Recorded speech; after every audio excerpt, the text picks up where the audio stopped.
Hey friends, we are in the final section of Moms of the Bible. We've talked about the fearless. We just finished talking about the flawed, and now we're in the faithful. This is my favorite section of the book. It's so inspiring. It's so hope-filled. And the first mom that I want to talk about is the mother-in-law who got it right, Naomi. If you've read the chapter, you understand Naomi's story.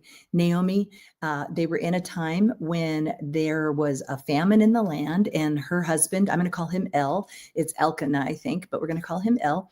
He was like, we're going to go to a foreign land. We're going to go to Moab, and we're going to have food there. We're going to stay there for just a little while.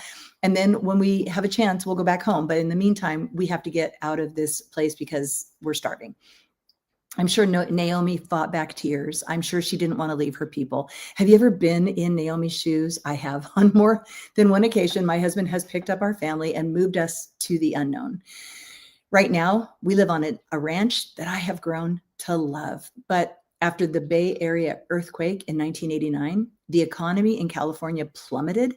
And so we left this ranch because my husband was in construction and people weren't buying houses. So we moved somewhere else because we needed to find work because California had just taken a dive because of that crazy earthquake. Go figure. So we packed up our things. It was the hardest thing we're ever going to do. We said, we'll be back in a year or two. In fact, we were so convinced that we were coming back. We let a family live in our house for free. If you know anything about rents in California, that was an amazing choice that we made to help this family who had a ton of kids. And we're like, just live in our house and take care of it. We're going to be back. 1 year, 18 months, 2 years the most. And we drove across country and we went all the way to Texas. And on the way, I got so horribly sick. Like I've never been so sick in my entire life. I wasn't able to drive. It was brutal. When we finally got to our new house in Texas, I literally laid on the floor in the master bedroom while Steve and the kids unloaded everything, put things away. And when I finally felt good enough to walk downstairs, I realized I had been sick for 2 weeks. Maybe it was good that I had become so sick because my attention was off of the grief of leaving our beloved home and our family, our church family. When grief comes to call. Naomi had a similar experience, except not only did El get sick, he actually died. I cannot even imagine the shock that she would have experienced over losing her husband in a foreign land. Whew. I can imagine she would be thinking, if I were at home, I'd have my family, I'd have my friends. Here I am with the boys. I have nowhere to go for prayer. I have no one to offer help or to bring me meals. And then I talk about my friend Dorinda, who just lost her husband of 45 years. They were dear friends of mine and Steve's. Ken was one of my husband's dearest friends. He was a deacon. He was a ministry companion, and my husband misses him dearly. But when Dorinda's husband, Ken, got sick, he got diagnosed with cancer. He said, I'm not afraid. We all went out to dinner so he could tell us about his illness. He said, if I don't survive this, I know where I'm going to be. I'll be with Jesus. But I looked into Dorinda's face and I saw Ken's courage didn't help her process the idea of having to live without him. And within 18 months, Ken was gone. He went home to be with the Lord. On his last day of his life, we were at the hospital with Dorinda and our closest friends. We sang worship songs together at his bedside as he passed from this life to the next. He was the picture of health only 18 months before, and now Dorinda was left to journey on her own. When she tries to explain the depth of her sorrow, my heart wrenches in agony over the profoundness of her loss. If you've ever lost a loved one, you know that grief isn't something a person just gets over. Grief is a special form of love. Grief over losing someone dear to you is proof of how deeply you loved them and how unbearable their absence is to your aching heart. Losing someone isn't just an emotional experience. Physically, grieving can leave you feeling drained and exhausted. Maybe you've been there. The emotions stirred by grief can sneak up on you and hit you when you least expect it. When El passed away, I imagine Naomi would have experienced similar depth of grief. Naomi and El had dreamed of a life together, and it wasn't realized. The hope of one day returning to their beautiful homeland was now gone. And then no longer would she have her husband for advice. She was a widow, relying on her sons for comfort and direction. And then grief upon grief. After Elle died, I wonder if why she didn't just head back to Bethlehem. Maybe the journey was just too much for her grieving heart. When grief comes, indecisiveness and exhaustion also is a part of that. And maybe Naomi just couldn't make that arduous trip. Whatever the case, she stayed in Moab with her 2 sons, who soon married Moabite women. Now, her sons, I'm not sure if I'm saying their names right, Mahlon and Chilion, Mahlon married Ruth and Chilion married Orpah. It's not Oprah, it's Orpah. And so the sons' marriages to these Moabite women, I wonder if Naomi was locked into a Moabite lifestyle. I wonder if she was heartbroken when her sons married women who worshiped the gods of Shemash, the Moabite gods. Those gods required child sacrifice. Would Naomi have been worried that one of her daughters-in-law might want to put a child of theirs, one of her grandchildren, on an altar to Shemash? We don't know, but she never had to find out because both of her daughters-in-law could not have children. So then they dealt with the heartbreak of infertility. I understand infertility. I have 8 grandbabies in heaven. When 2 of my daughters suffered miscarriage after miscarriage, the grief and loss was profound. As a mom, I grieve for my daughters, and as a grandmother, I grieve for my own loss. Maybe you've been there. Often people don't know what to say when a woman has a miscarriage or when she loses a child. You may be in that situation. Well-meaning people say things like, well, you're young, you can try again. Even in their attempt to comfort the grief-stricken woman, her heart is pierced because others simply cannot comprehend the sorrow that she's processing. If you struggle with infertility issues, you are not alone. In fact, they say 1 in 6 people experience infertility. But acknowledging that reality doesn't do much to ease your pain. And I'm sure the same was true for Naomi and her daughters-in-law also. When our daughter Meredith and Jake were pregnant with their second child, it turned out to be an ectopic pregnancy. And they did a 4D ultrasound that confirmed that the baby had indeed passed away. Through that experience, Karis, their daughter, she was only 3 or 4 at the time, she knew something was up. And when they finally explained to Karis the baby was with Jesus, Karis covered her little face and she began to cry. And then she stopped crying and she put her hands on her mommy's shoulders and she told Meredith, but you will hold it in heaven. I can't tell you that story without tearing up. Amidst this sorrowful experience, God used Karis to comfort all of our grieving hearts. And then after all of that, the infertility, came the death not only of her husband, but of both of her sons. Nothing could have prepared Naomi for the loss of both of her sons. She didn't have a husband to walk through the grief together. She had her daughters-in-law. In a book called A Grief Observed, C.S. Lewis shared his sorrow over losing a loved one, how it involved more than the loss itself. He had lost a part of himself that only that loved one could bring out in him. Maybe you're in that situation now. When a mother loses a child, a part of her that child suffers, and the pain is indescribable.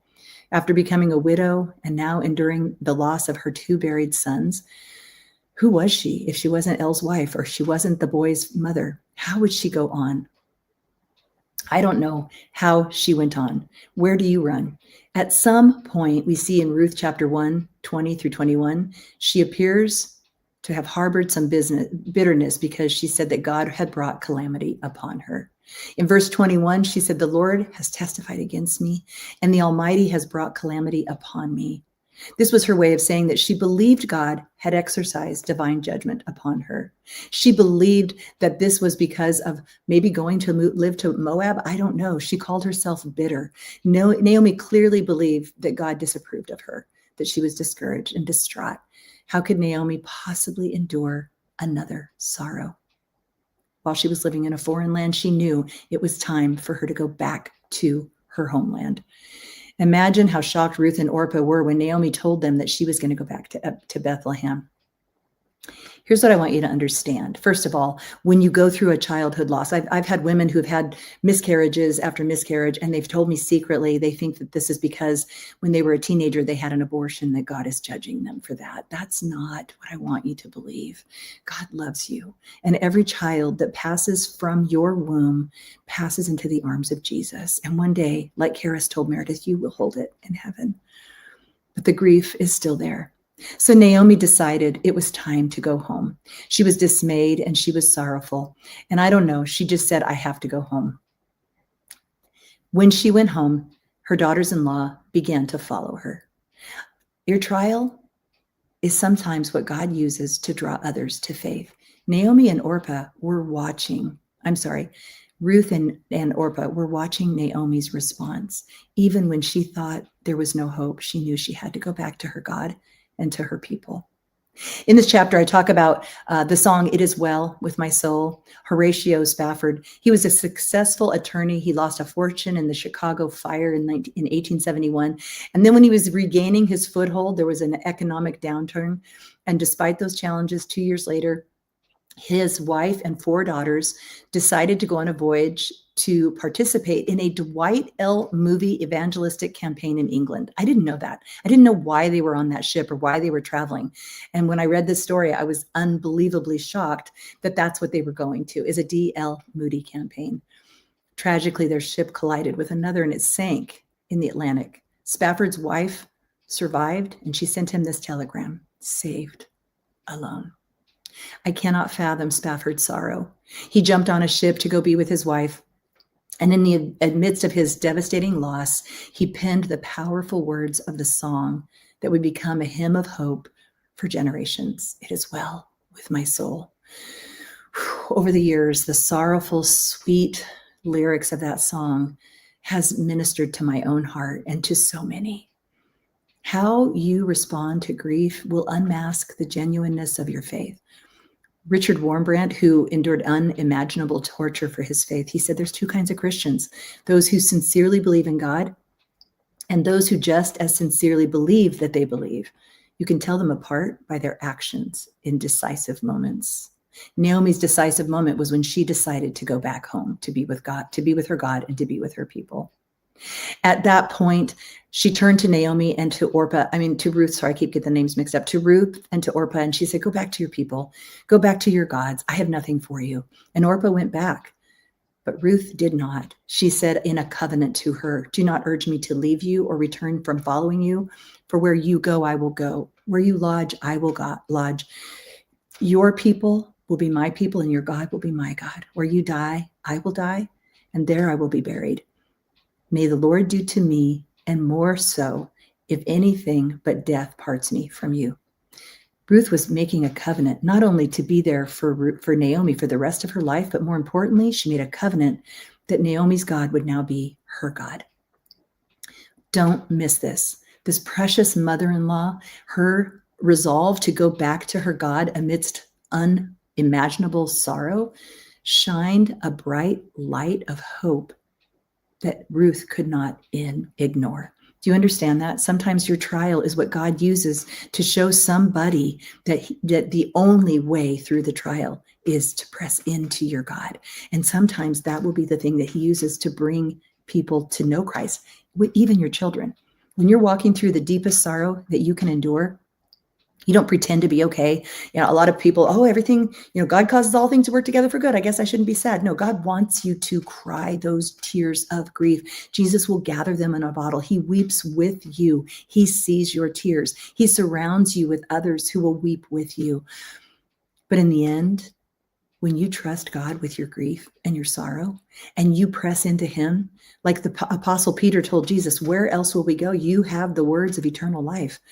When your children see you living in grief and still trusting in God, still serving God, still resolving to spend time in his word, to worship even through the tears, singing It Is Well With My Soul, that validates your testimony in a way that living a life without any sorrow, without any problems, can't shine that type of hope.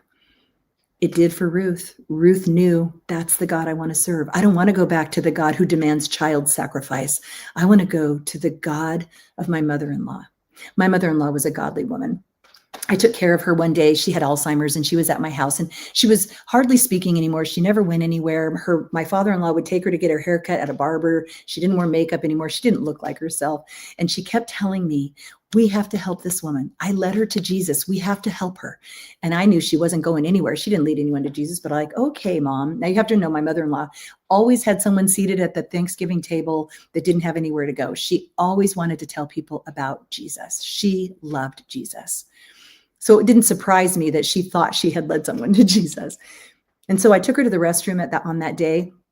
And after I was helping her wash her hands, she looked in the mirror and she saw herself in the mirror. And her hair was cut like a boy and her makeup wasn't there. And she didn't recognize herself. And she looked in the mirror and she told me, that's her. That's the woman I led to Jesus. We have to help her. I can't tell that story without tearing up. My mother-in-law so loved Jesus. And even when she could not remember the name of her son, even when she did not recognize her husband, and even when she had become so unclear in her thinking, she loved Jesus and she still wanted to tell others about the hope she had found in him. What an amazing legacy my mother has left. I've told that story to my children, to my grandchildren, who are her great-grandchildren.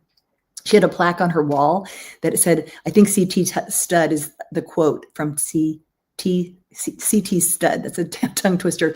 It said, only one life 'twill soon be past. Only what's done for Christ will last. That was the legacy of my mother-in-law. I wanted to be an evangelist like I saw my mother-in-law being an evangelist. I still love to share the gospel. In fact, if you ever want to hold a meeting at your church and you want me to come and speak and share the gospel, please invite me. That's my favorite thing to do. Our legacy lives on, and sometimes in our deepest grief and sorrow, God shines a light of hope through us that will draw people to want to know our God in a way that never would have happened if our life had just gone along our happily merry way. In our grief, let's hold it out and say, it is well with my soul. Thanks so much. I'll see you in chapter 10.